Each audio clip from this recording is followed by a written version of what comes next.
So sometimes you young people may think, why do we need another church? There are so many churches in Kakinada. కొంతమంది యవనస్తులు అనుకోవచ్చు, కాకినాడలో చాలా సంఘాలు ఉన్నాయి కదా, ఇంకొక సంఘం మనకెందుకు అనుకోవచ్చు.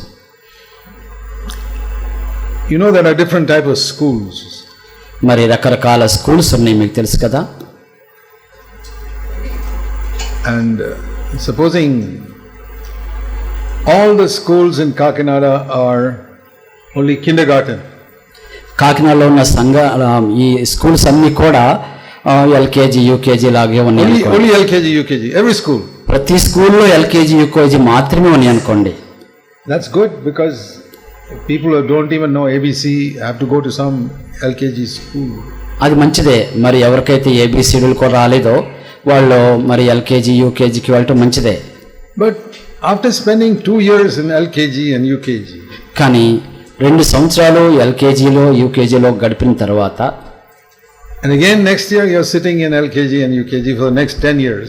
మళ్ళా రాబోయే 10 సంవత్సరాలు కూడా మీరు ఎల్కేజీ యూకేజీలో ఉంటుంటే, how many of you will keep on going to such a school? అటువంటి స్కూల్స్కి మరి ఎంతమంది వెళ్తూనే ఉంటారు? Some people are happy. They say, no, I don't want to study anything more than CAT is cat and BAT is bat. That's enough for me. మరి కొంతమంది చాలా సంతోషంగా ఉంటారు. నాకు పెద్ద ఎక్కువ ఏమొద్దు, సిఐటి క్యాట్ అంటే తెలుసు చాలు, బిఐటి బ్యాట్ అంటే I can read a book. That's enough. నేను ఒక పుస్తకం చదవగలను, అది చాలు నాకు. You finish UKG and you can read. UKG చదివితే నువ్వు చదవగలవు. But then there'll be some students who say, no, I want more. కానీ కొంతమంది విద్యార్థులు అంటారు, కాదు నాకు ఇంకా ఎక్కువ కావాలి అంటారు. I not only want 10th standard, I want PUC, I want to go to college. నాకు మరి 10వ తరగతి మాత్రమే కాదు, ఇంకా పెద్ద చదువులకి కాలేజ్ కూడా వెళ్ళాలనుకుంటానంట. So then somebody has to start another school. కాబట్టి ఇంకొకరు ఎవరైనా వేరే స్కూల్ మొదలు పెట్టవలసి ఉంది. But people may ask him, why you start another school? There are 100 schools here already. మరి ప్రజలు అడగొచ్చు, ఇక్కడే 100 స్కూల్స్ ఉన్నాయి కదా, ఇంకొక స్కూల్ ఎందుకు మొదలు పెడుతున్నారు మీరు అని అడగొచ్చు. So he'll say, కాబట్టి అంటాం that they are all only LKG UKG.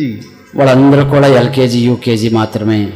And some people are happy with that all their life.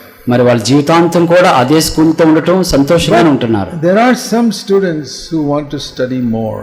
కానీ కొంతమంది విద్యార్థులు ఎక్కువ చదవాలని కోరుకుంటున్నారు. So we have to start another school. కాబట్టి మనం ఇంకా వేరొక స్కూల్ మొదలు పెట్టవలసి ఉంది. That is the reason why we started CFC. అందువల్లనే మనం సిఎఫ్సిని మొదలు పెట్టాము. Because there are many things written in the Bible. ఎందుకంటే బైబిల్లో చాలా విషయాలు రాయబడి ఉన్నాయి. But most churches, they only talk Jesus died for our sins. మరి చాలా సంఘాలన్నీ కూడా యేసు ప్రభు మన యొక్క పాపాల కోసం చనిపోయారని చెప్తూ ఉంటారు. Even the Roman Catholic Church teaches that. మరి ఆర్సిఎం వాళ్ళు కూడా అదే బోధిస్తూ ఉంటారు. So that is the only message in the Bible, then Roman Catholic Church is enough. Why do you have any other church? మరి బైబిల్లో ఉన్న వర్తమానం అదే అనుకోండి, అయితే ఆర్సిఎం చాలు, ఇంకొక సంఘం ఎందుకు? But if you look back in the history of Christianity, particularly in the last 500-600 years, మరి ఒకసారి మనం గత 500-600 క్రైస్తవ సంఘ చరిత్రను చూస్తున్నాం అనుకోండి, there were people who felt Roman Catholic Church is not teaching correctly. మరి రోమన్ క్యాథలిక్ చర్చ్ అనేది సరిగా బోధించట్లేదు అని భావించిన వాళ్ళు ఉన్నారు. They say that Peter was their founder, but it's not true. మరి వాళ్ళు ఏమంటారంటే పేతురు గారే మా వ్యవస్థాపకుడు అంటారు, కానీ అది నిజం కాదు. They are definitely not preaching what Peter preached. మరి పేతురు గారు ఏదైతే బోధించారో అది వాళ్ళు బోధించట్లేదు. So if you read Christian history, about 500 years ago there was a man called Martin Luther who was a Catholic monk. మరి left the Catholic Church. 500 సంవత్సరాల క్రైస్తవ చరిత్ర మీరు చదివితే అప్పుడు ఒక మరి మార్టిన్ లూథర్ అని ఒక ఆయన ఉన్నారు. ఆయన ఆర్సిఎంలో ఒక గురువుగా ఉండేవాళ్ళు. అతను వదిలేశారు, ఇది తప్పు అని ఆయన వదిలేశారు. Salvation is not by all these works. మరి రక్షణ అనేది పనుల ద్వారా క్రియల ద్వారా రాదు అని చెప్పారు. It's by faith that Jesus died for my sins and rose again. యేసుక్రీస్తు నా పాపాల కోసం చనిపోయి లేచాడు అనే విశ్వాసమే. So he came out. కాబట్టి ఆయన బయటకు వచ్చేశారు. And the Roman Catholic Church hated him, they wanted to kill him. మరి ఆ ఆర్సిఎం ఆయన ద్వేషించారు, ఆయన చంపాలనుకున్నారు. He had to run away from Rome to Germany to save his life. ఆయన రోమ్ నుంచి జర్మనీకి పారిపోయి తన యొక్క ప్రాణాన్ని రక్షించుకోవాల్సి వచ్చింది. Some rich people protected him. కొంతమంది ధనికులు ఆయన్ని కాపాడారు. And so many people came around, and that was the beginning of the Lutheran Church. మరి ఆయన చుట్టూ చాలా మంది కూడారు. అది లూథరన్ చర్చ్ యొక్క ప్రారంభం. But the Lutheran Church is not preaching today what Martin Luther preached. కానీ ఆ రోజులో మార్టిన్ లూథర్ గారు ఏది బోధించారో అది వాళ్ళు ఇప్పుడు బోధించట్లేదు. It's gone down. అది కిందకు వచ్చేస్తూ ఉంది Lutheran church. It's like food, you keep food outside for a long time, it gets spoiled. అది ఒక ఆహారం లాంటిది. ఆహారం మీరు ఎక్కువ కాలం బయటే ఉండాలనుకోండి, అది పాడైపోతూ ఉంటుంది. Even if the food came from heaven, పరలోకంలో నుంచి వచ్చి ఆ ఆహారం పరలోకంలో నుంచి వచ్చినప్పటికీ కూడా, do you know when the Israelites wandered in the wilderness for 40 years, God gave them food from heaven? మరి మీకు తెలుసా, ఇశ్రాయేలీలు 40 సంవత్సరాలు అరణ్యాల్లో నడుస్తూ ఉన్నప్పుడు వాళ్ళకి ఆహారమును పరలోకం నుంచి తీసుకొచ్చి ఇచ్చారని. What was it called? దాన్ని ఏమంటారు? Manna. Manna. Was it a different taste every day? ప్రతిరోజు కూడా వేరు వేరు రుచిగా ఉందా? Same size, same color, same taste for 40 years. 40 సంవత్సరాలు అదే లాగుంటుంది, అదే రుచి, అదే కలర్ అలాగే ఉంటుంది. But it was nourishing. They could live and survive in the desert. కానీ అది వాళ్ళు ఆ అరణ్యంలో జీవించగలిగారు, పోషించబడగలిగారు. But even though it came from heaven, కానీ అది పరలోకం నుంచి వచ్చినప్పటికీ, if you kept it at home for one day, దాన్ని మీరు ఇంటి దగ్గర ఒక్క రోజు ఉంచుకున్నప్పటికీ worms got into it. దాంట్లోకి పురుగులు వచ్చేసి పాడైపోతుంది. So you could not keep it even for one day. కాబట్టి ఆ ఆహారాన్ని ఒక రోజు కూడా మీరు దాచలేరు. You had to go outside and collect it every morning. ప్రతిరోజు ఉదయం బయటికి వెళ్ళాలి, దాన్ని సేకరించాలి. So the message in that is, ఆ విషయంలోని వర్తమానం ఏంటి మరి? our contact with God must always be fresh. దేవునితో మనకుండే సహవాసం ఎప్పుడు కూడా తాజాగా ఉండాలి. You can't say yesterday I was in touch with God. మీరు ఇలా అనకూడదు, నేను నిన్న దేవునితో సంబంధం కలిగి ఉన్నాను, but today like the manna it may be stinking. కానీ ఈరోజు మన్నాలాగా మరి కుళ్ళిపోవచ్చు, వాసన రావచ్చు. Every day they have to go out and get fresh manna. ప్రతిరోజు కూడా మీరు బయటికి వెళ్ళి తాజాగా ఉండే మన్నాను పొందుకోవాలి. Have you read that? అది మీరు చదివారా? Every morning. ప్రతి ఉదయం. And if one chap was too tired and too sleepy in the morning to go, మరి ఎవరైనా ఉదయం చాలా అలసిపోయి ఇంకా నిద్రగా ఉండి వెళ్ళలేకపోయాడు అనుకోండి, once the sun rose and it was a little hot, ఒకసారి సూర్యుడు వచ్చి మరి వేడి వచ్చింది అనుకోండి, that manna will melt, there will be nothing there. ఆ యొక్క మన్నా ఆహారం అంతా కూడా కరిగిపోతుంది, అక్కడ ఉండదు, ఏది ఉండదు. They had to get up in the morning. కాబట్టి వాళ్ళు ఉదయాన్నే లెగాలి. Then they'd have enough for the whole family. అప్పుడు ఆ భోజనాన్ని వాళ్ళు సేకరిస్తే కుటుంబానంతటికీ కూడా కావాల్సింది దొరుకుతుంది. Christianity also, if you keep it without touch with God, it loses its freshness. మరి క్రైస్తవత్వం కూడా అంతే. మనం దేవునితో సంబంధం లేకుండా ఉంటే దాని యొక్క తాజాదనాన్ని కోల్పోతుంది. But how many of you know this which is written in the Bible? మరి బైబిల్లో రాయబడిన ఇది మీరు ఎంతమందికి తెలుసు? God told Moses, దేవుడు మోషేతో చెప్పాడు, to build a tabernacle. You know that? Tabernacle ని దాన్ని కట్టమని చెప్పారు, తెలుసా మీకు? There was a most holy place where they made an ark. మరి అక్కడ చాలా అతి పరిశుద్ధమైన స్థలం ఉంది. అక్కడ that was an ark was like a box with two angels on top. అది ఒక పెట్టెలా ఉంది, పైన దేవదూతలు ఉంటారు, అది బంగారంతో చేయబడింది. And God told Moses, you take this manna and put it inside that box. మరి దేవుడు ఏం చెప్పారు మోషేతో, ఈ యొక్క మన్నా ఆహారం తీసుకొని ఆ పెట్టెలో పెట్టు అన్నారు. And that ark was kept in the presence of God in the most holy place. మరి దేవుని యొక్క అతి పరిశుద్ధ స్థలములో దాన్ని పెట్టారు. And you know what happened? మరి ఏమైందో తెలుసా? That manna never got spoiled. మరి ఆ మన్నా ఎన్నడూ కూడా పాడైపోలేదు. Not even in one day. ఒక రోజులో కాదు. Not even in 40 years that they wandered in the wilderness. మరి వాళ్ళు 40 సంవత్సరాలు అరణ్యంలో నడిచినప్పటికీ కూడా అది పాడవలేదు. Have you read that? అది మీరు చదివారా? Or you're hearing it for the first time? అయితే మీరు మొదటిసారి వింటున్నారా? But there's a lesson there. అక్కడ ఒక పాట ఉంది, that whatever you receive from God, దేవుడి దగ్గర నుంచి మీరు ఏదైతే పొందుకుంటున్నారో if you keep it in God's presence, it will never become stale. దానిని మీరు దేవుని సన్నిధిలో ఉంచితే అది ఎన్నడూ కూడా వాడిపోదు, పాడైపోదు. Like they keep food in the freezer, in a refrigerator. మరి అది ఎలా ఉంటుందంటే ఫ్రిడ్జ్ లో మనం ఆహారాన్ని నిల్వ చేస్తాం కదా, అలా ఉంటుంది. Even chicken. మరి అలాగే చికెన్ కూడా. And 1 week later, it's not spoiled. మరి ఒక వారం తర్వాత అది పాడైపోదు. If you keep it in the freezer. అది మరి ఫ్రిడ్జ్ లో ఉంచితే. In the refrigerator. But if you keep it outside, కానీ దాన్ని మీరు బయట ఉంచితే even in 1 day it's spoiled. ఒక రోజులోనే అది పాడైపోద్ది. So that's quite a story, that the manna which was kept outside got spoiled, but kept in the most holy place in that ark for 40 years it didn't get spoiled. మరి ఆ కథ ఏంటంటే, మరి దేవుని సన్నిధిలో ఉంచితే మాత్రం ఆ యొక్క మందసంలో ఉంచితే ఎన్నడూ కూడా పాడైపోదు, 40 సంవత్సరాలు కూడా పాడైపోలేదు. సో బయట ఉంచితే మాత్రం పాడైపోతుంది. Many people, when they first accept Christ, they are so happy and excited and everything is fresh. మరి ఎవరైతే చాలా మంది క్రీస్తును అంగీకరించినప్పుడు మొదట్లో చాలా సంతోషంగాను ఆనందభరితంగాను తాజాగా ఉంటారు. You go and see them after 4 or 5 years. కానీ వెళ్ళి వాళ్ళు 4-5 సంవత్సరాల తర్వాత చూస్తే that initial desire is gone. ప్రారంభంలో ఉండే ఆశ తగ్గిపోతూ ఉంటుంది. They don't read the Bible every day now. ఇప్పుడు మాత్రం ప్రతిరోజు వాళ్ళు బైబిల్ చదవరు. Has that happened to any of you? అది మీలో ఎవరికైనా జరిగిందా? That once upon a time, you remember when you first came to Christ, you read the Bible every day. మరి మీరు మొదటిసారి క్రీస్తు దగ్గరకు వచ్చినప్పుడు ప్రతిరోజు కూడా బైబిల్ చదువుతూ ఉండేవాళ్ళు. Now you say, oh, it's a boring book. ఇప్పుడు మీరు ఏమంటున్నారు, చదువుతుంటే చాలా విసుగ్గా ఉంటుంది ఆ పుస్తకం అంటున్నారు. It's not a boring book. అది ఏదో మరి విసుగు తెచ్చే పుస్తకం కాదు. I've read the Bible for 60 years. నేను బైబిల్ని 60 సంవత్సరాలు చదివాను. I was born again when I was 19. 19 సంవత్సరాలు ఉన్నప్పుడు నేను మారుమనసు పొందాను. So you know how old I am now? మరి ఇప్పుడు నా వయసు ఎంతో మీకు తెలుసా? 79. 79. And 60 years I have read the Bible. 60 సంవత్సరాలు నేను బైబిల్ చదివాను. And like a well, అదొక బావి లాంటిది. Even after 60 years you can draw water from it.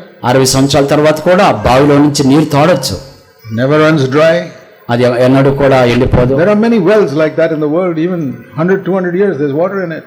మరి అలాంటి బావులు ఈ లోకంలో చాలా ఉన్నాయి. గత 100-200 సంవత్సరాల నుంచి ఉన్నాయి. అది ఎప్పుడు కూడా The Bible is like that. వాడిపోదు. బైబిల్ కూడా అలాగే ఉంటుంది. To me it is like manna every day. మరి బైబిల్ నాకు ప్రతిరోజు కూడా మన్నలా ఉంటుంది.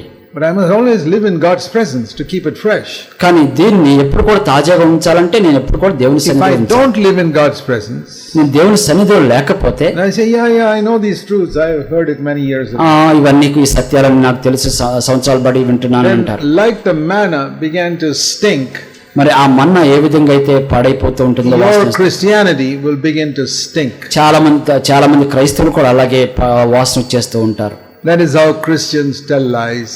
అదేంటంటే మన క్రైస్తవులు అబద్ధాలు ఆడుతూ ఉంటారు. When a Christian tells lies, it's like a manna that has begun to stink. ఒక క్రైస్తవుడు అబద్ధాలు ఆడుతుంటే అర్థం ఏంటి, ఒక మన్నా పాడైపోయినట్టుగా అనిపిస్తూ ఉంటుంది. Once upon a time that man would never tell lies. He was always speaking the truth. ఒకనొక టైంలో అయితే అతను ఎప్పుడు కూడా అబద్ధాలు చెప్పడు, ఎప్పుడు కూడా సత్యమే పలికేవాడు. Now they fight with each other. ఇప్పుడు ఒకరితో ఒకరు గొడవ పడుతూ ఉన్నారు. Christianity has begun to stink. మరి క్రైస్తవత్వం వాసన వస్తూ ఉంది. Or they cheat in examination. లేకపోతే ఎగ్జామ్స్ లో వాళ్ళు కాపీ కొడుతూ ఉంటారు. Do your children cheat in examination? మరి పిల్లలు మీరు పరీక్షల్లో కాపీ కొడుతూ ఉంటారా? No. లేదా? Have you ever cheated in examination? ఎన్నడైనా మీరు పరీక్షల్లో మోసం చేశారా? Don't answer that question. దానికి జవాబు చెప్పు. Because all of us did so many wrong things in our past life. ఎందుకంటే మన గత జీవితంలో చాలా తప్పులు చేశాం మనందరం. If you have confessed it, Jesus has forgiven it. కానీ మీరు దాన్ని ఒప్పుకుంటే యేసు ప్రభువు అంటున్నారు అది క్షమించబడిని అంటున్నారు. The blood of Jesus has forgiven all your cheating. మరి క్రీస్తు యొక్క రక్తము మన గత పాపాలన్నీ కూడా క్షమించేస్తుంది. In future, కానీ భవిష్యత్తులో you must not cheat. మీరు అలా మోసం చేయకూడదు. One thing we teach in CFC. దాన్ని మనం CFCలో బోధిస్తూ ఉంటాం. I asked my son when he was in school. One of my sons, I've got 4 sons. నాకు 4 కొడుకులు ఉన్నారు. వాళ్ళలో ఒక కొడుకుని నేను అడిగాను. I said, the teacher may not know I asked him when I think he was in 7th standard or something. అప్పుడు మా అబ్బాయి 7వ తరగతి చదువుతున్నాడు అనుకుంటా. I said the teacher may not know who all are teaching in your class, but you students are cheating. మరి ఆ యొక్క టీచర్కి తెలియదు మీ క్లాస్లో ఎవరెవరైతే కాపీలు కొడతారు, కానీ నీకు తెలుసు ఎవరు కాపీలు కొడతారని. Students know who all are cheating. విద్యార్థులకు తెలుసు ఎవరు కాపీలు కొడతారు. So I said, tell me, how is it your class? There are 50 students. You have known them for 6-7 years. మరి మీకు మీ క్లాస్ వాళ్ళందరూ కూడా 6-7 సంవత్సరాల నుంచి తెలుసు కదా, ఎవరు కాపీ కొడుతున్నారో చెప్పు అన్నా. Can you tell me? మరి చెప్పగలవా? He said, Dad, everybody cheats except 2 of us. మరి ఆయన ఏమన్నారంటే వాళ్ళ అబ్బాయి, నాన్నగారు ఇద్దరు తప్ప అందరూ కూడా కాపీ కొడుతూ ఉన్నారు. Me, another student. నేను ఇంకొక విద్యార్థిని కాపీ And కొడతాను. both of us are from CFC. ఇద్దరం కూడా సిఎఫ్సి నుంచే. All the other people from other churches, they were cheating. మరి మిగతా చర్చెస్ నుంచి వచ్చే వాళ్ళందరూ కూడా కాపీ కొడుతూనే ఉన్నారు. See, that is why we have to start a new church. అందుకనే మేము ఇంకొక కొత్త సంఘాన్ని స్టార్ట్ where we చేస్తాం. teach our children not to cheat. మేము ఇక్కడ ఇలా కాపీ కొట్టకూడదు, మోసం చేయకూడదని బోధిస్తున్నాం. It's not only children who cheat. మరి ఇలాగా కాపీ కొట్టేది లేకపోతే మోసం చేసేది పిల్లలు మాత్రమే కాదు, Even grown up people మరి ఎదుగుతున్న వాళ్ళు కూడా అలాగే చేస్తున్నారు. in the office, మరి ఆఫీసుల్లో they will sign one false statement to get some money, డబ్బులు పొందుకోవటానికి తప్పుడు సంతకాలు పెడుతూ ఉంటారు. which is not righteous. అది నీతి కాదు. That money you get with the wrong by telling lies will never be a blessing to you. మరి ఇలాగ తప్పుడు వ్యవహారం ద్వారా మీరు పొందుకునే డబ్బు, దానివల్ల అది ఎన్నడూ కూడా మంచి ఆశీర్వాదం కాదు. See, by cheating you may get a promotion to the next class. మరి మోసం చేయడం ద్వారా మీరు వేరే You got the promotion on one side. ఒకవైపు ఏమో నీకు పదోన్నతి వస్తుంది, But on the other side you lost God's blessing. కానీ వేరే వైపు చూస్తుంటే దేవుని యొక్క ఆశీర్వాదాన్ని కోల్పోతావు. Okay, you can get promoted, but without God's blessing, ultimately you will destroy your life. Okay, మరి నువ్వు పైకి వెళ్ళొచ్చు, కానీ దేవుని యొక్క ఆశీర్వాదం లేకపోతే చిట్ట చివరకు నువ్వు నాశనం అయిపోతావు. In the same way, if you get money in a wrong way, అదే విధంగా తప్పుడు పద్ధతిలో నువ్వు డబ్బులు పొందుకుంటే, initially you can buy so many things and have a better house, better clothes, and so many things. మనం డబ్బులు పొందుకోవచ్చు, మంచి ఇల్లు ఉండొచ్చు, మంచి బట్టలు కొనుక్కోవచ్చు. In the long run, it will be a curse to you. కానీ ఇలాగ గడుస్తూ ఉండగా చాలా కాలం తర్వాత మాత్రం అది ఒక శాపంగా అయిపోతుంది. So let me tell you a story from 2 Kings. నేను మీకు ఒక కథ చెప్తాను 2 రాజుల నుంచి. I'm sure you know this story, but we can learn a lesson from it. ఇది మీకు తెలుసు, కానీ మీరు ఒక పాఠాన్ని ఇందులో నుంచి నేర్చుకోవచ్చు. Do you know of a great prophet in the Old Testament called Elijah? ఏలియా అనే ఒక గొప్ప ప్రవక్త పాత నిబంధనలో ఉన్నాడు, మీకు తెలుసు. You all know? మీ అందరికీ తెలుసు కదా. What did he bring down from heaven? పరలోకం నుంచి ఏం తీసుకొచ్చాడు? Fire. అగ్ని. He had somebody who was his assistant. You know what his assistant's name was? అతనికి సహకారిగా ఒక అతను ఉండేవాడు. అతని యొక్క సహకారి ఎవరో తెలుసా? Elisha. Elisha. Elisha was not a prophet. He was just pouring water for Elijah to wash his hands. మరి Elisha ఒక ప్రవక్త కాదు, ఎలియా చేతుల మీద అతని చేతులు He కడుక్కుంటూ was like a servant. He was a servant. అతను ఒక సేవకుడు లాంటి వాడు ఏలియాకి. When you're a servant of a prophet, you can become a prophet after some time yourself. మరి నీవు ప్రవక్త యొక్క సేవకుడు అయితే కొంతకాలం తర్వాత నువ్వు ప్రవక్త అవ్వచ్చు. He never preached. ఆయన ఎన్నడూ కూడా He బోధించలేదు. was only pouring water to Elijah to wash his hands. ఆ ఎలీషా ఎప్పుడు కూడా ఎలియా చేతుల మీద చేతులు కడుక్కుంటా In fact, పోస్తూ ఉండేవాడు. that's how they knew him. ఆ విధంగానే ఆయన అంటూ తెలుసు. He was called the man who poured water for Elijah. మరి ఆయన ఎలీషా పేరేంటి? ఏలియా చేతులు కడుక్కుంటాక నీళ్లు పోసేవాడు అని అర్థం. But one day, కానీ when ఒకరోజు God was going to take Elijah up, మరి ఒకరోజు దేవుడు ఏలియాని పైకి తీసుకెళ్ళిపోతున్నాడు. God said, anoint Elisha to be the next prophet. మరి దేవుడు ఏమన్నాడంటే తరువాత ప్రవక్తగా ఎలీషాను అభిషేకించు అన్నాడు. And Elisha prayed to Elijah saying, I want a double portion of your anointing. మరి ఎలీషా ఇలా ప్రార్థించాడు, నీ యొక్క ఆత్మలో 2 అంతల ఆత్మ నాకు కావాలి అని ప్రార్థించాడు. And if you read 1 Kings and 2 Kings, మరి 1వ రాజులు 2వ రాజులు మీరు you'll చదివితే see something. అక్కడ మీరు ఒకటి చూస్తారు. Elisha did double the miracles that Elijah did.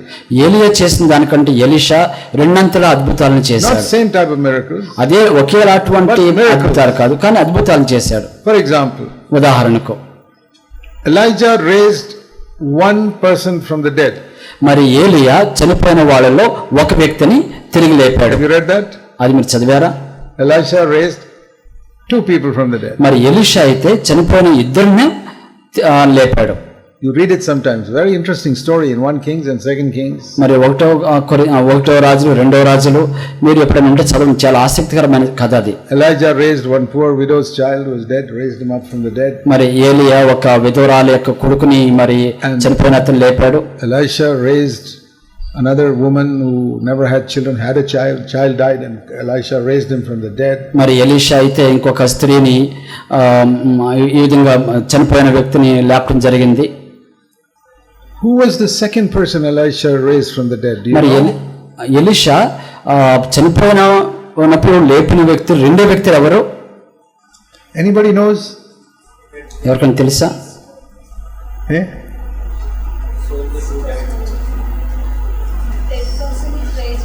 That's right.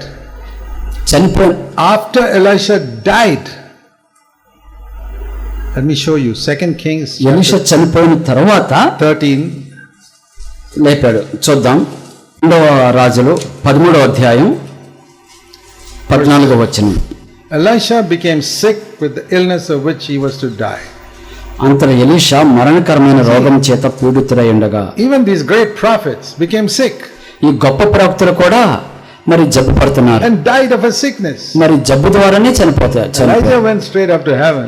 ఎలీయా అయితే పరలోకానికి తిన్నగా వెళ్ళిపోయాడు. Elisha became sick and died. కానీ ఎలీషా అయితే జబ్బు పడి చనిపోయాడు. And verse 20, after he died, they buried him. మరి అతను ఎలీషా మృతి పొందిన తర్వాత అతన్ని సమాధి చేశారు. Now listen to this. ఇది వినండి. The bands of the Moabites, verse 20, would invade the land in the spring of the year. మరి మోయాబీయుల సైన్యము దేశం మీదకి వచ్చినప్పుడు కొందరు ఒక శవమును పాతిపెట్టు. And they were burying a man. అక్కడ ఒక మనిషిని పాతిపెడుతూ ఉంటున్నారు. And they cast the man into the grave of Elisha. మరి ఎలీషా యొక్క సమాధిలోనికి ఒక అతన్ని పెడుతూ ఉన్నారు. Elisha died long ago, his bones only were there. Elisha ఎప్పుడో చనిపోయాడు, అతని యొక్క ఎముకలు మాత్రమే ఉన్నాయి. And the man, dead man, his body touched the bones of Elisha and he got alive. మరి ఒక శవాన్ని ఎలీషా యొక్క సమాధిలో పెడుతూ ఉంటే ఆ ఎలీషా యొక్క ఎముకలు తగిలి ఇతను లేచి కూర్చున్నాడు. That's an amazing miracle. అది ఒక అద్భుతమైన అద్భుతం. That's the only case in the Bible where a dead man's bones raised up another person from the dead. మరి బైబిల్లో ఇటువంటిది ఒకే ఒకటి, ఒక చనిపోయిన అతని యొక్క ఎముకలు ఇంకొక అతనికి జీవాన్ని ఇచ్చని అనేది. It's amazing. చాలా అద్భుతం. The man is faithful. ఆ వ్యక్తి ఎప్పుడు కూడా నమ్మకంగా even after he is dead, he can be a blessing to thousands of people. అతను చనిపోయిన తర్వాత కూడా వేల మందికి ఆశీర్వాదంగా ఉండొచ్చు. Look at these apostles. They died long ago, but even their writings are blessing to thousands of people today. మరి అపోస్తలులు చూడండి, వాళ్ళు ఎప్పుడో చనిపోయారు, వాళ్ళు రాసిన రచనలన్నీ కూడా ఇక ఇన్ని సంవత్సరాల తర్వాత కూడా ఒక ఆశీర్వాదంగా ఉన్నాయి. Elijah's servant was Elisha. He got a double portion of the anointing. మరి ఎలీయా యొక్క సేవకుడు ఎలీషా, అతనికి రెండంతల ఆత్మ వచ్చింది. Elisha had a servant called ఎలీషాకి ఒక సేవకుడు ఉన్నాడు, పేరు Gehazi. So Gehazi would have got a double portion of మరి గెహాజీకి రెండంతల ఆత్మ Elisha's anointing. ఎలీయా యొక్క అభిషేకం, ఎలీషాకి అభిషేకం. Because he was pouring water for Elisha to wash his hands. మరి ఆయనేమో ఎలీయా యొక్క చేతులు కడిగేవాడు, ఎలీషా యొక్క చేతులు కడిగేవాడు. But he did not get it. కానీ అతను దాన్ని పొందుకోలేదు. Could have got it. అతను పొందుకోవాల్సి ఉంది. Just like Elisha got from Elijah. మరి ఎలీయా దగ్గర నుంచి ఎలీషా ఎలాగైతే పొందుకున్నాడో అలాగే ఇతను we would have all known of Elijah and Elisha and Gehazi, the great prophets of Israel. మరి అంతకు మనం చదివితే ఎలీషా గొప్ప ప్రవక్త, అలాగే గెహాజీ కూడా గొప్ప ప్రవక్త అయి ఉండేవాడే. మరి But it didn't happen like that. కానీ అది మాత్రం అలా జరగలేదు. You know why? ఎందుకు అలా జరగలేదు తెలుసా? Because we read in 2 Kings chapter 5. 2వ రాజులు 5వ అధ్యాయం మనం చదువుతున్నాం. There was a general of the Syrian army called Naaman, who was a leper. మరి అక్కడ ఒక సిరియా రాజు యొక్క సైన్యాధిపతి నయమాను ఒక అతనున్నాడు, అతను కుష్టి వ్యాధి కలిగిన వాడు. And Elisha healed him by saying, go and dip yourself in the river Jordan, you'll be. Elisha అతన్ని యోర్దాను నదికి వెళ్ళి నువ్వు అక్కడ మునుగు అని ఆ విధంగా మునగటం ద్వారా అతన్ని స్వస్థ చేశాడు. And he was healed. అతను స్వస్థుడయ్యాడు. And he was so thankful. అతను చాలా కృతజ్ఞత కలిగి ఉన్నాడు నయమాను. 2 Kings chapter 5 verse 15. 2వ రాజులు 5వ అధ్యాయం 15వ వచనం. He came and stood before Elisha in a small hut. అప్పుడు అతడు తన పరివారంతో కూడా దైవజను దగ్గరకు తిరిగి వచ్చి And అతని he ముందు said, నిలిచాడు. please take a present from your servant. అతను ఇలా అంటున్నాడు, Maybe gave him a lot of money. మరి చిత్తగించు, ఇదిగో నేను తెచ్చిన చాలా ఈ డబ్బుని తీసుకోండి, బహుమానాన్ని తీసుకోండి అంటున్నాడు. Elisha said, no, I will not take any money from you. మరి ఎలీషా ఏమన్నారు, లేదు నీ దగ్గర నుంచి ఏ డబ్బు నేను తీసుకోను అంటున్నాడు. A servant of God never takes any money from unbelievers, మరి దేవుని యొక్క సేవకుడు అవిశ్వాసుల దగ్గర నుంచి ఏ డబ్బు పొందుకోడు. even if they give it. వాళ్ళు ఇచ్చినా సరే తీసుకోడు. No, I won't take it. లేదు నేను తీసుకోను. And so Naaman could not give any money to Elisha. కాబట్టి నయమాను ఎలీషాకి డబ్బు ఇవ్వలేకపోయాడు. And so he went away. ఆ విధంగా అతను వెళ్ళిపోయాడు. But Gehazi, verse 20, 20వ వచనం, he thought, what a fool my master is, that he was giving the money, he didn't take it. కానీ గెహజీ అనుకున్నాడు, నా యజమాని ఎంత బుద్ధిహీనుడు, అతను డబ్బులు ఇచ్చినా తీసుకుంటలేదు. He didn't ask him for it, he just gave it without asking. అతను ఏమి అడగలేదు, అడుక్కోండినే అతను డబ్బులు ఇస్తున్నాడు. He could have taken it. నా యజమాని తీసుకుంటే బాగుంది కదా అనుకున్నాడు. My master is a fool. నా యజమాని బుద్ధి లేనివాడు. So Gehazi, maybe Elisha was sleeping, he ran after Naaman, verse 21. మరి ఆ సమయంలో ఒకవేళ ఎలీషా పడుకున్నాడేమో, నయమాని వెనకాల పరిగెత్తుకుంటూ వెళ్ళాడు Gehazi. He told some lies. Gehazi వెళ్ళి కొన్ని అబద్ధాలు He చెప్పాడు. told Naaman, see, 2 young men have come, verse 22, to join our Bible school.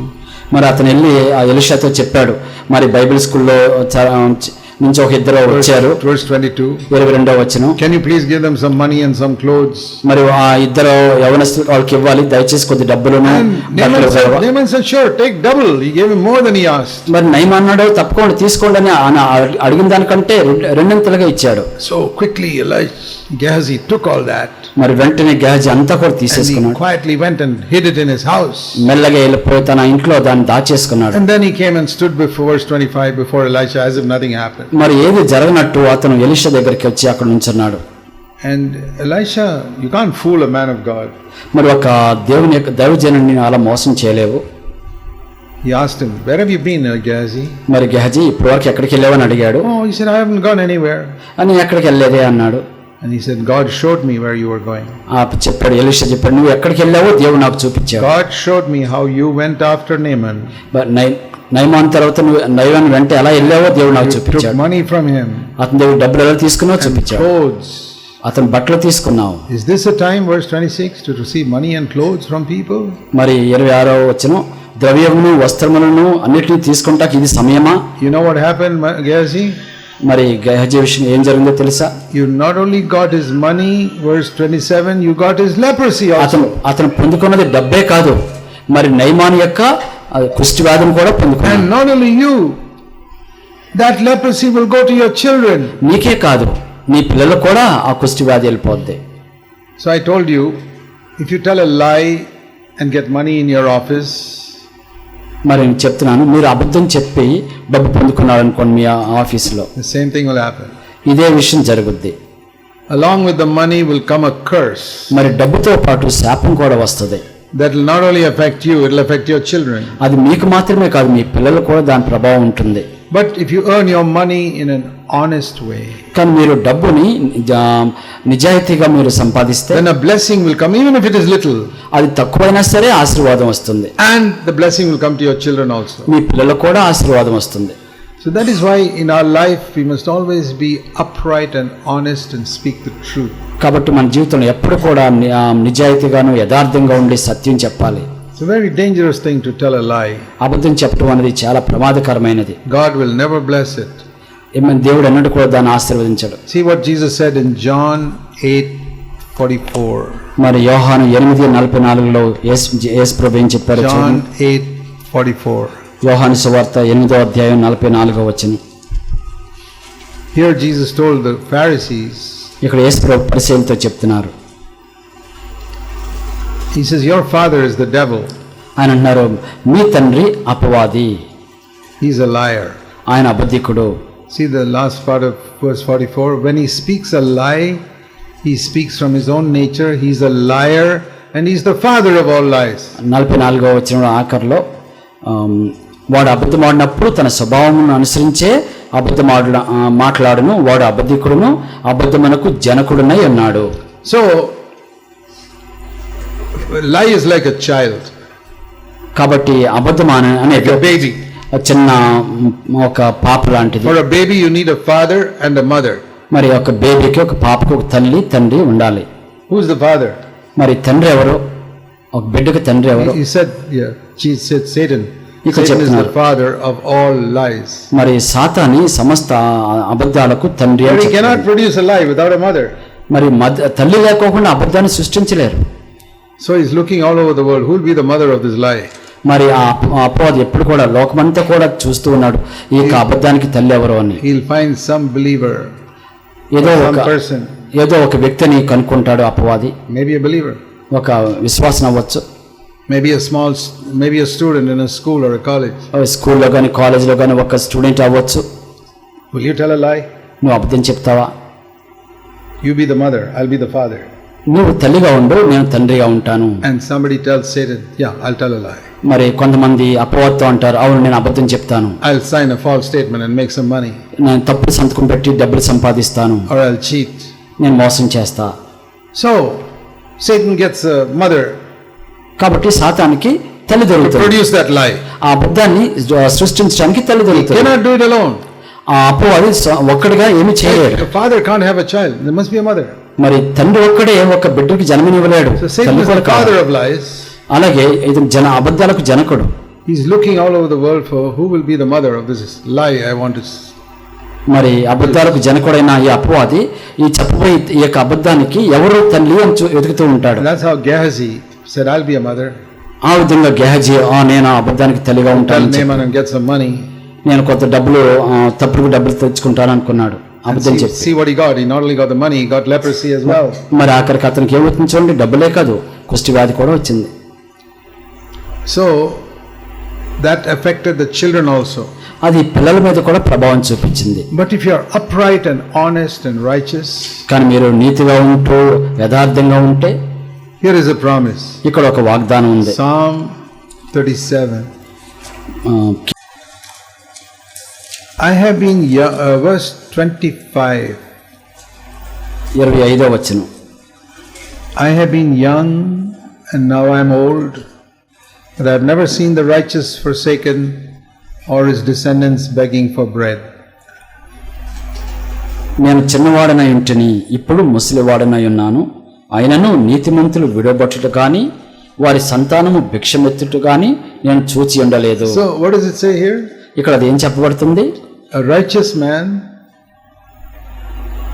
is never forsaken by God. ఒక నీతిమంతుడు దేవుడి చేత ఎన్నడూ కూడా విడువబడడు. And his children ఆ నీతిమంతుని యొక్క పిల్లలు will never beg for bread. ఆ ఎన్నడూ కూడా భిక్షమెత్తరు. That means they will all get jobs. అంటే అర్థం ఏంటి? వాళ్ళందరికీ కూడా ఉద్యోగాలు వస్తాయి. Those who don't have jobs beg for bread. ఎవరికైతే మరి ఉద్యోగాలు రావో వాళ్ళు ఆహారం కోసం So he's saying if you are a righteous person, your children will get jobs. అదే విధంగా నీవు నీతిమంతుడు అయితే నీ పిల్లలకు ఉద్యోగాలు And వస్తాయి. not only children, it says descendants means grandchildren also. అక్కడ పిల్లలనే కాదు, అక్కడ మరి ఇంకా సంతానం అంటే మనవలు మనవరాళ్ళు కూడా. Your grandchildren will also get jobs. మరి నీ మనవలు మనవరాళ్ళు కూడా ఉద్యోగాలు వస్తాయి. Why? ఎందుకని? Because you are a righteous person. ఎందుకంటే నువ్వు ఒక నీతి గల వ్యక్తివి. A righteous person is blessed by God. ఒక నీతి గల వ్యక్తి దేవుడి చేత And ఆశీర్వదించబడతాడు. not only he is blessed, his children are blessed, his grandchildren are blessed. మరి అతని యొక్క పిల్లలే కాదు, అతని యొక్క మనవలు మనవరాళ్ళు కూడా ఆశీర్వదించబడతారు. Just like Gehazi, he got leprosy, his children got leprosy, his grandchildren got leprosy. అది గెహజీ లాగానే అతనికి కుష్టి వ్యాధి వచ్చింది, అతని పిల్లలకు అతనికి మనవలకి మనవరాళ్ళు కూడా కుష్టి వ్యాధి వచ్చింది. So we were asking the question in the beginning, why we start another church? మరి ఇంతకు ముందు అడుగుతున్నాను, మనం ఎందుకు ఇంకొక సంఘాన్ని మొదలు పెడుతున్నాం? Because these type of things which you are hearing now are not being preached in other churches. ఇక్కడ మీరు ఏదైతే వింటున్నారో ఇవన్నీ కూడా ఇతర సంఘాల్లో బోధించబడట్లేదు. Other churches, they just tell you sing, clap your hands and shout and all that. మరి ఇతర సంఘాల్లో అయితే పాడు లేకపోతే చప్పట్లు కొట్టు కేకలే అని చెప్తూ ఉంటారు. They don't tell you to speak the truth or to be honest with money. మరి నిజం చెప్పమని కానీ డబ్బుల విషయంలో నిజాయితీగా ఉండని చెప్పరు. They don't teach that husband and wife shouldn't fight at home. మరి ఇంటి దగ్గర భార్య భర్తలు కలహపడకూడదని బోధించరు. The apostles preached all that once upon a time. ఒకానొక సమయంలో అపోస్తలులు దాన్ని బోధించారు. For example, ఉదాహరణకు let me talk about another sin now. మరి ఇంకొక పాపం గురించి He spoke చెప్పాలనుకుంటున్నాను. about cheating, telling lies, stealing. మరి ఇప్పుడు నేను మోసం చేయటం గురించి, కాపీ కొట్టడం గురించి, అబద్ధాలు ఆడటం గురించి, లేకపోతే దొంగతనం గురించి చెప్పాను. Another big sin is getting angry. మరి ఇంకొక పెద్ద తప్పు ఏంటంటే, పాపం ఏంటంటే Now, కోపపడటం. some people think anger is not a sin. కొంతమంది అనుకుంటారు కోపం అనేది పాపమే కాదు. Okay, let's see what the Bible says. సరే, మరి బైబిల్ ఏం చెప్తుందో చూద్దాం. Ephesians 4 verse 31. ఎఫెసీయులకు 4వ అధ్యాయం Verse 31. 31వ వచనం. Let all bitterness and wrath, anger, clamor, and slander be put away from you along with all malice. Ephesians 4 verse 31. సమస్తమైన ద్వేషము, కోపము, క్రోధము, అల్లరి, దూషణ, సకలమైన దుష్టత్వము మీరు విసర్జించుటి. Okay. Let's read there. అది మనం చదువుదాం. How much of anger should be put away? ఎంత కోపము మనం వదిలివేయాలి? What does it say there? అక్కడ ఏం చెప్పబడింది? All. సమస్తము. Is that in your Bible? అది మీ బైబిల్లో ఉందా? Supposing I say all the chairs in this room must be removed. ఒకవేళ ఇలా చెప్పానుకోండి, ఈ గదిలో ఉన్న అన్ని కుర్చీలను మరి తీసేయాలి అని చెప్పానుకోండి, How many chairs will be left? అక్కడ ఎన్ని కుర్చీలు ఉంటాయి? Even the chair I'm sitting on will go. There will be no chairs left. మరి నేను కూర్చున్న కుర్చీ కూడా తీసేయాలని చెప్పానుకోండి. So when you say put away all anger, how much anger should be left in you? మరి సమస్తమైన కోపము వదిలేయండి అంటే ఎంత కోపం మిగులుద్ది? It doesn't happen in one day. అది ఒక రోజు జరిగేది కాదు. It takes time. సమయం తీసి పడుతుంది.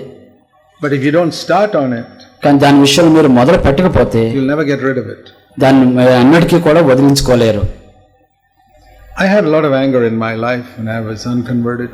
మరి నేను మారు మనసు పొందక ముందు నాలో చాలా కోపం ఉండేది. Even after being converted. మరి మారు మనసు పొందిన తర్వాత కూడా కోపం ఉండేది. Many years.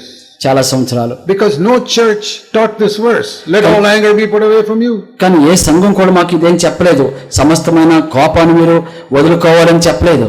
They never talked about this verse at all. ఈ యొక్క వచనం గురించి ఎన్నడూ కూడా మాతో బోధించలేదు. Read Ephesians and go to the next verse. Never explain this verse. వాళ్ళు ఎఫెసీలు అంతా చెప్తారు, ఆ వచనం మాత్రం చెప్పేవారు కాదు, ఇంకా ముందుకు వెళ్ళిపోయేవాళ్ళు. So it's like a school. అదొక స్కూల్ లాగా where they never taught you how to add.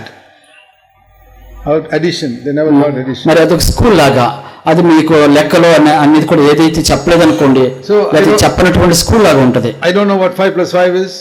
మరి 5 + 5 అంటే ఏంటో నాకు తెలియదు. Because they never taught me. ఎందుకంటే అన్నట్టు కూడా బోధించలేదు. So in a church where they never teach you that you must put away all anger, you won't put away all anger. మరి ఏ సంఘంలో అయితే సమస్త కోపాన్ని మీరు వదిలేయాలని చెప్పదో అక్కడ అది జయం రాదు.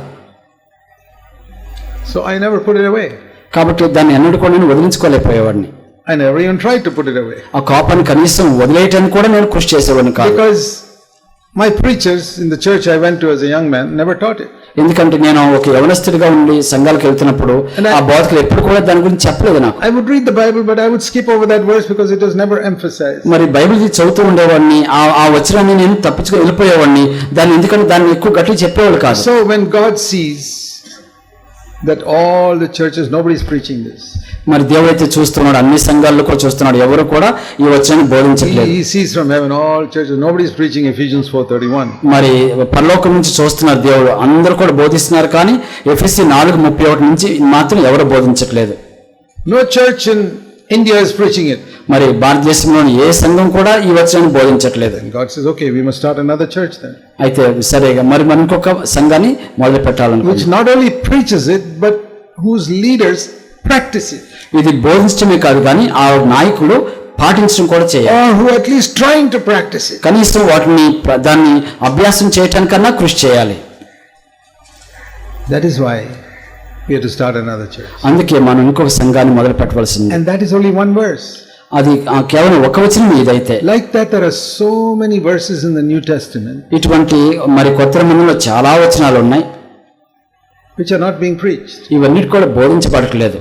You know what most churches are preaching? మరి చాలా సంఘాలు ఏం బోధిస్తున్నాయో మీకు తెలుసా? 10 commandments. 10 ఆజ్ఞలు. You know what the 10 commandments are? ఆ 10 ఆజ్ఞలు అంటే ఏంటో తెలుసా మీకు? Exodus, నిర్గమ. And if you see these 10 commandments, you see all of you are keeping it. మరి ఈ 20 అధ్యాయం ఈ 10 ఆజ్ఞలు మీరు చూస్తే ఇవన్నీ కూడా మీరు పాటిస్తూనే ఉన్నారు. For example, ఉదాహరణకు number 1, మొదటిది, I am the Lord your God, and you have no other gods but me, verse 2 and 3. 2-3 వచనాలు చూద్దాం. నీ దేవుడైన యెహోవాను నేనే దాసుల గృహమైన నిన్ను వెలుపలికి రప్పించుతని. Second commandment, రెండవ ఆజ్ఞ, verse 4, you must not make an idol. మరి మీరు ఎన్నడూ కూడా ఏ రూపమును విగ్రహాన్ని మీరు చేసుకోకూడదు. Have you kept those commandments? వాటిని మీరు పాటించారా? Yes. అవును. Number 3, మూడవది, don't take the name of the Lord in vain, verse 7. మరి 7వ వచనం చూద్దాం. నీ దేవుని యెహోవా నామమును వ్యర్థముగా ఉచ్చరింపకూడదు. No, that also we keep. అది కూడా మనం పాటిస్తాం. And for the Jews, number 4 was verse 8, keep the Sabbath day holy. మరి యూదులకు వస్తే మరి ఆ సబాతు దినాన్ని పరిశుద్ధంగా ఆచరించాలని ఉంటుంది. Saturday you don't work. అంటే శనివారం మీరు పని And చేయకూడదు. the Jews obeyed that. They don't work on Saturday. యూదులు దాన్ని చక్కగా పాటిస్తారు. వాళ్ళు శనివారం That is also easy. పని చేయరు. Then number 5, మరి ఐదవ number 4, 4వ ఆజ్ఞ, honor your father and mother, verse 12. 12వ వచనంలో ఉంటుంది, నీ తల్లిదండ్రులను సన్మానించుము. No, that's number 5. And then number 6, 6వది, that's verse 12 by the way, number 5. 12వది, 5వది, That's the 5th commandment. అది 5వ ఆజ్ఞ. That's also quite easy. Honor your father and mother. మరి తల్లిదండ్రులను సన్మానించుకుంటాం, అది కూడా సులభమైనది. Number 6, verse 13, don't commit murder. 13వ వచనం, అది 6వ ఆజ్ఞ, నరహత్య చేయకూడదు. Number 7, don't commit adultery, verse 14. మరి వ్యభిచరింపకూడదు అనేదేమో 7వ ఆజ్ఞ. Those are all easy. ఇవన్నీ కూడా సులభమే. Anybody here committed murder? ఇక్కడ ఎవరైనా నరహత్య చేశారా? It's quite easy. అది చాలా సులభమే. And don't steal, verse 15. మరి 15వ వచనం, దొంగలకూడదు. Number 8, అది 8వది. verse 16 means when you go to court, don't tell a lie against your neighbor. 16వ వచనం, నువ్వు కోర్టుకి వెళ్తే నీ యొక్క పొరుగు వాడి మీద అబద్ధం చెప్పొద్దు. And number 10, don't desire your neighbor's house or something that belongs to you. మరి 10వ ఆజ్ఞ చూస్తుంటే నీ పొరుగు వాడిని దేన్ని కూడా ఆశించవద్దు. So easy. అవి చాలా సులభమే. So a church that preaches all those things is an Old Testament church. ఏ సంఘం అయితే ఇవన్నీ కూడా బోధిస్తుందో అది పాత నిబంధన సంఘం. But Jesus said, కానీ యేసు ప్రభు చెప్తున్నారు, I'm raising the standard.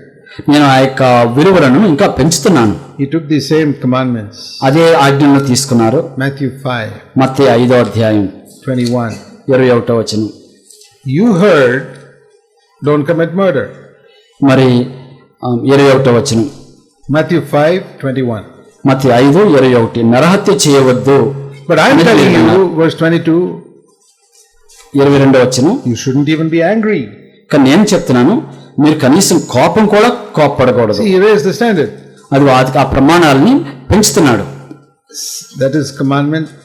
Now another commandment, number 7, verse 27, it says, you heard, don't commit adultery. 27వ వచనం, వ్యభిచారం చేయొద్దు అని మీరు విన్నారు I కదా. say to you, if you do it in your mind, also you have sinned. కానీ నేను మీకు చెప్తున్నా ఏంటంటే, మీరు దాని మనసులో మీరు మోహపు చూపు కలిగినను మీరు తప్పు చేస్తున్నారు. And like that he raised all the level. మరి ఆ విధంగా ఆ ఆజ్ఞ అన్నిటి యొక్క ప్రమాణాలను పెంచుతూ ఉన్నారు. Verse 43, you heard that you can love your neighbor and hate your enemy. I say love your enemies also. Verse 44. మరి 43, 44.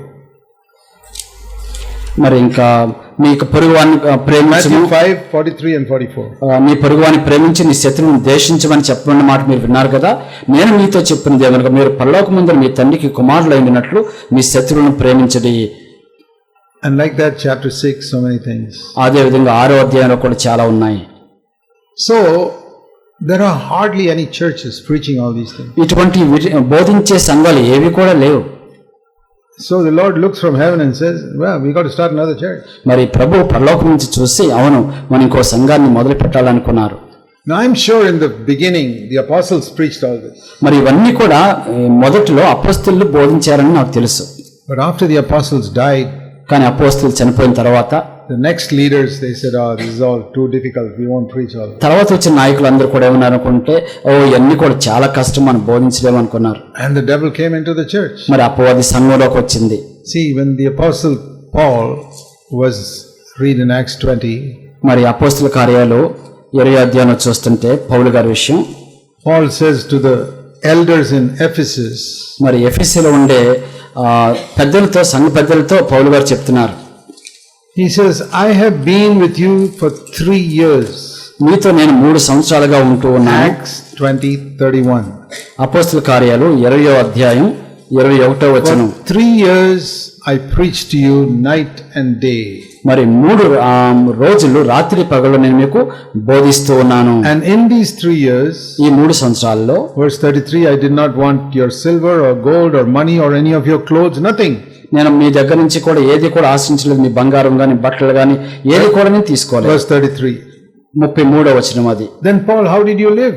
మరి పౌలు గారు మీరు ఎలా జీవించారు? Verse 34, I worked with my own hands, and supported myself, and I lived.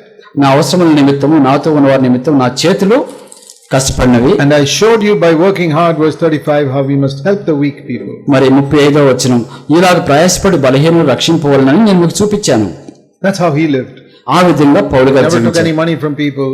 అతను ప్రజల దగ్గర ఎప్పుడు డబ్బులు Supported తీసుకోలేదు. himself తను తాను పోషించుకున్నాడు. and taught God's highest standard. దేవునికి ఉన్నతమైన ప్రమాణాలను బోధించారు. Verse 27, I taught you the whole purpose of God. మరి 27వ వచనంలో దేవునికి సమస్తమైన ప్రణాళికను మీకు బోధించాను అన్నాడు. Preached Matthew 5, Matthew 6, Matthew 7 completely. అంటే మత్తయి 5, 6, 7ని పూర్తిగా బోధించారు పౌలు. I said, put away all anger. మరి నేను అన్నాను, సమస్తమైన కోపాన్ని వదిలేయండి. To this Ephesian church. ఈ యొక్క ఎఫెసీ సంఘంతో చెప్పారు. Where did we read put away all anger? Ephesians 4:31. మరి దీన్ని ఎక్కడ చదువుతున్నామో, మీ సమస్త కోపాన్ని వదిలేయండి అనేది ఎఫెసీయులకు 4:31. This is to the same chapter 20 verse 17 to the elders in Ephesus only he is saying this.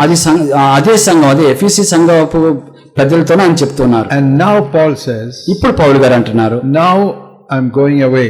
ఇప్పుడు నేను వెళ్ళిపోతున్నాను. So I've been here 3 years. నేను ఇప్పుడు ఇక్కడ 3 సంవత్సరాల నుంచి ఉంటూనే ఉన్నాను. And you know what will happen to this church, Paul says, after I go? నేను వెళ్ళిపోయిన తర్వాత ఈ సంఘానికి ఏమవుద్దో అని పౌలు గారు ఏమంటున్నారో తెలుసా? Verse 29. మరి 29వ వచనం, savage wolves will come in among you and destroy the flock. క్రూరమైన తోడేళ్లు వచ్చి ఈ మందరంతని కూడా పాడు చేస్తాయి. So Paul is saying, after I go, the devil will come inside this church. మరి పౌలు సంఘంతో ప్రభు చెప్తున్నారు. The church in Ephesus. ఎఫెసీ సంఘంతో చెప్తున్నారు. Ephesians 2:1. ఎఫెసీయులకు This is about 30 years after Paul said those words. ఆ మాటలు పౌలు గారు చెప్పిన 30 సంవత్సరాల తరువాత. Paul died 30 years earlier. మరి పౌలు గారు 30 సంవత్సరాల ముందరే చనిపోయారు. Now John is old, 95-year-old man, he is writing this. ఇప్పుడు యోహాను గారు 95 సంవత్సరాలు ఆయన రాస్తున్నారు. He says, the Lord says to the messenger of the church in Ephesus. మరి మొదటి వచనం, ఎఫెసులో ఉన్న సంఘపు దూతకు ఇలాగ వ్రాయుము. Verse 4. Revelation 2 verse 4. ప్రకటన 2:4. You have left your first love. మొదటి నీకున్న ప్రేమను నీవు వదిలితివి. Once upon a time, you remember when Paul was here, how you loved me and you obeyed me and you did everything that was right. మరి ఒకానొక సమయంలో పౌలు గారు ఇక్కడ ఉన్నప్పుడు ఎలా జీవించావు గుర్తుందా? విధేయత చూపించావు, ప్రేమించావు. You remember what Paul said, that after I go, the wolves will come and destroy this church. మరి గుర్తుందా పౌలు గారు చనిపోకుండా చెప్పిన మాటలు, క్రూరమైన తోడేలు వస్తాయి సంఘాన్ని. Exactly what has happened. ఖచ్చితంగా అదే జరుగుతుంది ఇప్పుడు. So remember where you were once. మరి ఒక సమయంలో నువ్వు ఎలా ఉన్నావో గుర్తించు. Verse 5, and from where you have fallen now, మరి ఏ స్థితిలో నుండి నువ్వు పడితేవో జ్ఞాపకం చేసుకో. And repent and come back to that first thing you did in Paul's time. మరి అది జ్ఞాపకం చేసుకొని మారు మనసు పొంది పౌలు గారి సమయంలో ఏది చేసావో అది చెయ్యి. And if you don't do it, అది నువ్వు చేయకపోతే, verse 5, I will take away this lampstand from here. అది మీరు చేయకపోతే నేను మీ వద్దకు వచ్చి నీ దీపస్తంభం దాని చోటు తీసేస్తాను. It says in verse 20, the lampstand is the church. మరి 20వ వచనంలో చెప్తుంది ఆ యొక్క దీపస్తంభం అంటే సంఘం. So the Lord is saying, I will not call you a church anymore. మరి దేవుడు చెప్తున్నారు, నేను మిమ్మల్ని సంఘము అని ఇంకా I పిలవను, will not call you my church. మిమ్మల్ని నా సంఘం అని ఇంకా పిలవను. You can call yourself church. మీకు మీరే ఒక సంఘంగా The పిలుచుకోవచ్చు. Lord says, I will not call you church. మరి ప్రభు అన్నారు, నేను నా సంఘం అని మాత్రం Because పిలవను. you've given up those standards that Paul preached. పౌలు గారు బోధించిన ఆ ప్రమాణాలను వదిలేశారు. And your leader is like that. మరి మీ యొక్క నాయకుడు అలా ఉన్నాడు. So after some years, మరి కొన్ని సంవత్సరాల తర్వాత they don't care to listen to what John says. మరి యోహాన్ గారు చెప్పిన మాటలను వారు పట్టించుకోవట్లేదు. And the Lord leaves them. ప్రభు వాళ్ళని వదిలేస్తున్నాడు.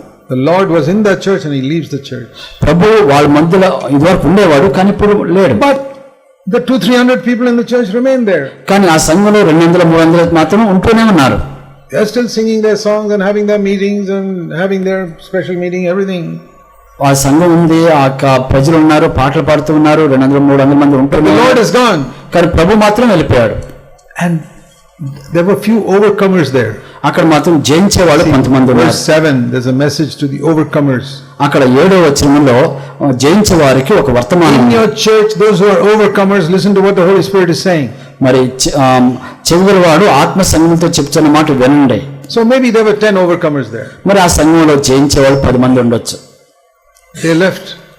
They said, the Lord has left this church, so we are also leaving. మరి వాళ్ళని ప్రభు ఈ సంఘాన్ని విడిచి వెళ్ళిపోయారు, మేము కూడా వెళ్ళిపోతున్నాం So they అంటే. start another church with 10 people. కాబట్టి ఆ 10 మంది వెళ్ళి వేరే సంఘాన్ని మొదలు పెడుతున్నారు. The big church is there with 300 or 500 people. అక్కడ 300-500 పెద్ద సంఘం ఉంది. And the small group came out. మరి ఇక్కడున్న ఈ చిన్న గుంపు మాత్రం బయటకు వచ్చారు. Maybe 5 people, maybe 10 people. వాళ్ళ 5 అవ్వచ్చు, 10 మంది అవ్వచ్చు. They don't have any building or anything. They just meet in a house. వాళ్ళకి పెద్ద బిల్డింగ్ ఉండకపోవచ్చు, చిన్న ఇంట్లో కలవచ్చు. And all those people, the big churches, oh look at these fellows, they just left. మరి ఆ 500 మంది పెద్ద పెద్ద సంఘాలు అనుకుంటున్నారు, అది చూడు వెళ్ళిపోయారు అనుకుంటున్నారు. But the Lord Jesus was with those 10 people, not with these 500 people here. కానీ ప్రభు అయిన యేసు మాత్రం 500 ఉన్న వాళ్ళ సంఘంలో లేరు, కానీ ఈ తక్కువ మంది ఉన్న వాళ్ళతో ఉంటున్నారు. So that is how another church started in Ephesus. ఆ విధంగా ఎఫెసీలో ఇంకొక సంఘం మొదలైంది. Why another church? మరి ఇంకొక సంఘం ఎందుకు? Because the first church declined. ఎందుకంటే మొదటి సంఘం క్షీణించిపోయింది. So after another 100 years, మరి ఇంకొక 100 సంవత్సరాల a తర్వాత small group of 10 has also become 500. మరి అప్పుడున్న ఆ చిన్న గుంపు అనే 5-10 మందే మళ్ళా చాలా పెద్ద సంఘం And అయిపోయింది. the original leaders have died. మరి ఆ ముందు ఉండే నాయకులందరూ చనిపోయారు. And that church has also become corrupt. ఆ సంఘం కూడా పాడైపోతూ ఉంది. Like the manna, spoiled. ఆ మన్నాలు అటువంటిది. So the Lord says, you also have left your first life like the first church. మరి ప్రభు అన్నారు, మొదటి సంఘం ఎలాగైతే వదిలిపోయిందో అలాగే మీరు కూడా రక్షించిపోతారు. From that church, another 5 or 6 people leave. ఆ సంఘంలో నుంచి మళ్ళీ 5-10 మంది జయించే వాళ్ళు బయటకు వస్తూ They ఉన్నారు. start another church. వీళ్ళు వెళ్ళి ఇంకో సంఘాన్ని మొదలు Now పెడుతున్నారు. there are 3 churches in Ephesus. ఇప్పుడు ఎఫెసీలో 3 సంఘాలు ఉన్నాయి. And every time a new church starts, because some people want to keep the pure standard of God's word. మరి ప్రతిసారి కూడా కొత్త సంఘం ఎందుకు మొదలవుతుందంటే వాళ్ళు దేవుని యొక్క చక్కని ప్రమాణాలకు తగ్గట్టుగా జీవించాలని Go కోరుకుంటున్నారు. down 2000 years. మరి అది అలాగే 2000 సంవత్సరాలుగా కిందకి This వస్తుంది. happens again and again and again. ఇలాగే మరలా జరుగుతూనే ఉంది. Not only in Ephesus, ఎఫెసీలో మాత్రమే కాదు, యూరప్లోను, America, అమెరికాలోను, India. ఇండియాలోను. One church becomes corrupt, few people leave and start another. ఒక సంఘం పాడైపోతుంటే అందులో నుంచి కొంతమంది వదిలిపోయి ఇంకో సంఘంగా వెళ్తున్నారు. That becomes big, that becomes corrupt, a few people start another. మళ్ళీ ఆ కొంతమంది చాలా పెద్ద సంఘం అయిపోతున్నారు, అది పాడైపోతుంది, అందులో నుంచి కొంతమంది వస్తున్నారు. It has come down to our time. అలాగా వస్తూ ఇప్పుడు మన సమయానికి వచ్చింది. That is why we have CFC. అందుకే మనకి ఇప్పుడు సిఎఫ్సి ఉంది.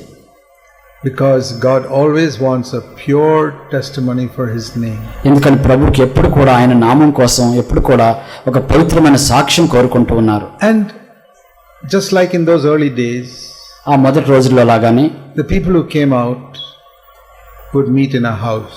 బయటకు వచ్చిన ప్రజలు కొన్ని ఇళ్లలో కలుస్తూ They ఉంటారు. didn't have money to put up a building or anything like that.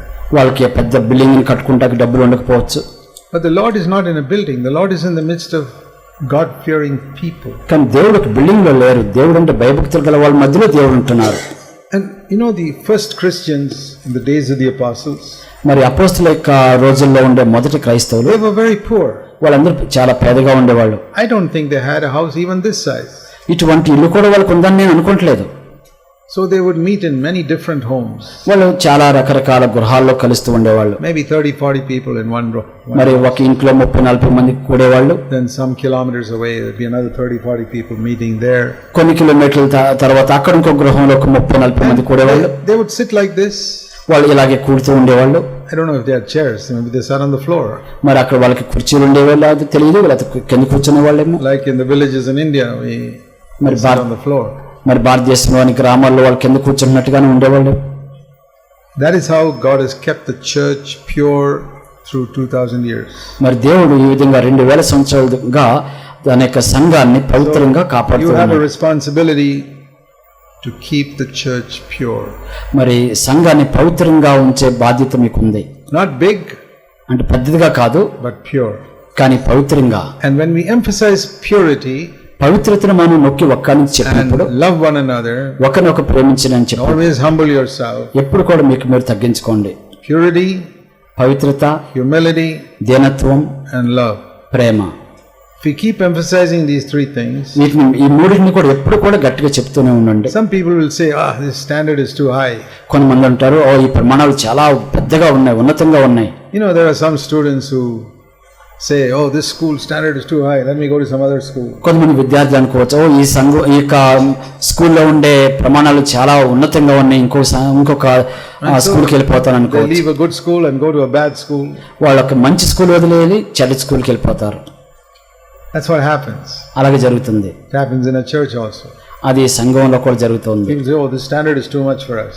ఇక్కడ ఉన్న ప్రమాణాలు చాలా ఎక్కువగా ఉన్నాయి. Let's go to some other church where standard is not so high. ఏ సంఘంలో అయితే ప్రమాణాలు ఎక్కువ లేవో ఆ సంఘానికి వెళ్ళిపోదాం అనుకుంటారు. So, would you like to go to a school where the standard is low? ఏ స్కూల్లో అయితే ప్రమాణాలు చాలా తక్కువగా ఉంటాయో ఆ స్కూల్కి వెళ్ళాలనుకుంటున్నారా? I would not want to send my children to a school where the standard is so low. నేను నా పిల్లలను ఏ స్కూల్లో అయితే ప్రమాణాలు తక్కువగా ఉంటాయో అక్కడ పంపదలుచుకోలేదు.